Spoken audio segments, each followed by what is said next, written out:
বিসমিল্লাহির রহমানির রহিম। আসসালামু আলাইকুম ভিউয়ার্স, আমার মা কিচেন অ্যান্ড ব্লগে আপনাদের সবাইকে স্বাগতম। চলে এলাম নতুন একটি দুর্দান্ত স্বাদের নাস্তার রেসিপি নিয়ে। ভিউয়ার্স, আজকে আপনাদের সাথে শেয়ার করব কিভাবে খুব সহজেই পাস্তা দারুণ টেস্টি করে রান্না করা হয় এই প্রসেসটি। তো চলুন দেখা যাক পুরো রান্নার এই পদ্ধতিটি। ভিউয়ার্স, ভিডিওটি দেখার শুরুতে অবশ্যই একটি লাইক দিয়ে ভিডিওটি কন্টিনিউ করবেন।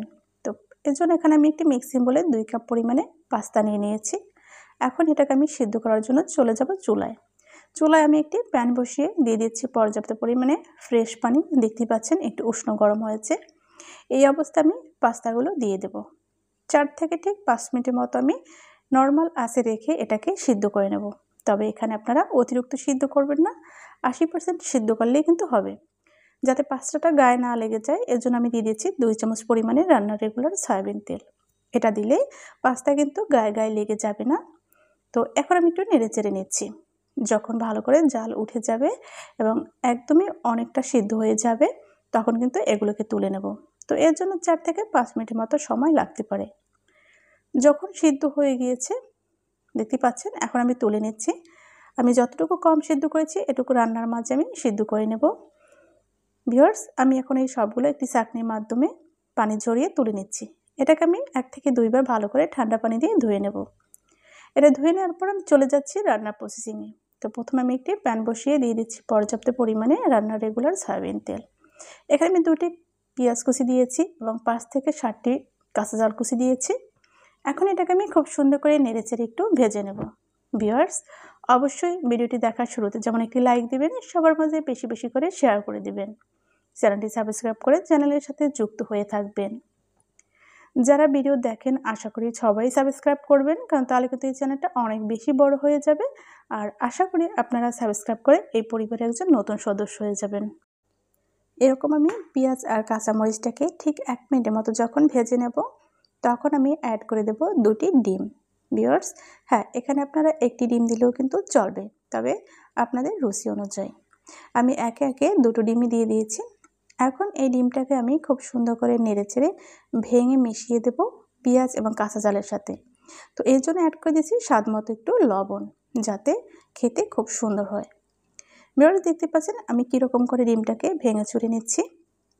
আশা করি আপনারা প্রথম থেকে যদি শেষ পর্যন্ত ফলো করেন তাহলে কিন্তু এরকম দুর্দান্ত স্বাদের স্বল্প উপকরণে একটা দারুণ পাস্তা আপনারা রান্না করতে পারবেন। আমি একদমই সহজভাবে আপনাদেরকে পাস্তাটা খুব সুন্দর দারুণ টেস্টিভাবে রান্না করে উপস্থাপন করেছি। যখন ডিমটা এরকম ভেঙেচুরে মিশিয়ে দিয়েছি এবং ডিমটা যখন একটু সিদ্ধ হয়ে গেছে ঠিক ওই মুহূর্তে আমি দিয়ে দিচ্ছি সিদ্ধ করে রাখা পাস্তাগুলো। এই পাস্তাগুলো দেখতে পাচ্ছেন কতটা ঝরঝরে হয়েছে, কারণ এটাতে কিন্তু আমি 2 চামচ পরিমাণে সয়াবিন তেল দিয়ে সিদ্ধ করেছিলাম, যার জন্য এই পাস্তাটা কিন্তু একে অপরের গায়ে গায়ে লেগে যায়নি। এখন আমি অ্যাড করে দিচ্ছি, দেখতেই পাচ্ছেন, ম্যাগি মশলা। এটা কিন্তু যে কোনো মুদির দোকানে গিয়ে আপনারা চাইলেই পেয়ে যাবেন। এটা কিন্তু অনেক বেশি টেস্ট বাড়ায় যে কোনো খাবারে। দিয়ে দিচ্ছি চাট মশলা 1/2 চামচ পরিমাণে। এখন আমি ভালো করে নেড়েচেড়ে সব কিছু মিক্সড করে দিচ্ছি। ডিম, পেঁয়াজ এগুলো সবই মিক্সড করে দিচ্ছি। তবে পাস্তা রান্না করার জন্য আপনার সবচেয়ে বেশি মজাদায়ক যে উপকরণটি তা হচ্ছে সস। তো ঠিক যখন এরকম আমি মেশানো হয়ে যাবে এ পর্যায়ে আমি অ্যাড করে দিচ্ছি 1/2 কাপ পরিমাণে সস। আপনারা একটু কম বেশি করে নিতে পারবেন, তবে যতটুকু পাস্তা দেবেন তার উপরে নির্ভর করে আপনি টমেটো সসটা দিবেন। তো দেখতে পাচ্ছেন আমি কিন্তু খুব সুন্দর করে নেড়েচেড়ে মিশিয়ে দিচ্ছি। এটা কিন্তু খুবই হেলদি একটি খাবার। এটা কিন্তু সকাল বিকাল যখন যেভাবে নাস্তা আপনারা চান সেরকমই কিন্তু এটাকে আপনারা পরিবেশন করতে পারবেন। তো এটাকে আমি ফাইনালি রান্না করা হয়ে গেছে, এখন তুলে আপনাদেরকে সার্ভ করে দেখিয়ে দিচ্ছি। ভিউয়ার্স, দেখতেই পাচ্ছেন ফাইনালি এর লুকটা কত সুন্দর হয়েছে। আশা করি আপনারা বুঝতে পারছেন অনেক বেশি ইয়ামি হয়েছে।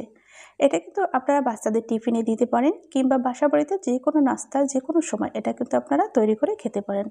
খুবই অল্প সময় এরকম মুখরোচক একটি নাস্তা তৈরি হয়ে গেলে কিন্তু আমাদের অনেক কাজের সময়ও বেঁচে যায়। তো আশা করি আপনারা অনেক বেশি এটাকে এনজয় করেছেন এবং আপনাদের ভালো লাগছে। যদি ভালো লাগে চ্যানেলটি সাবস্ক্রাইব করতে একদমই ভুলবেন না। অবশ্যই একটি লাইক দিয়ে দেবেন।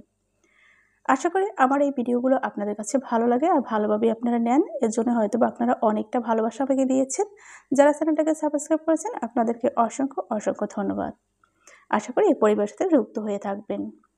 তো ভিউয়ার্স, আজ এ পর্যন্তই। দেখা হবে আগামীতে নতুন কোনো রেসিপি বা নতুন কোনো ভিডিওর সাথে। সে পর্যন্ত সবাই ভালো থাকবেন, সুস্থ থাকবেন। ইনশাল্লাহ আপনারা যে যেখানে থাকেন সবাই ভালো থাকেন। আসসালামু আলাইকুম ওয়া রাহমাতুল্লাহি ওয়া বারাকাতুহু।